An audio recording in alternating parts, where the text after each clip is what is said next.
go. Here is the Abilene area forecast. For thunderstorm watch. Heat advisory in effect until 8 p.m. Central Daylight Time this evening. Tonight, partly cloudy. Yeah, Isolated everything's showers and thunderstorms this evening. Some thunderstorms may produce damaging winds this evening. Freezing with lows in the mid-70s. We got an SVA, severe thunderstorm watch. Up to 40 miles an hour. Like literally, Sunday, everything started exploding. with highs around 102. Yeah, literally everything went off. I literally just started silencing everything. My dad yelled at me.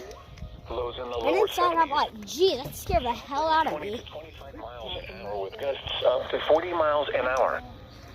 At 3 p.m. at Abilene, skies were sunny. The temperature 101 degrees. Well, silence all of you.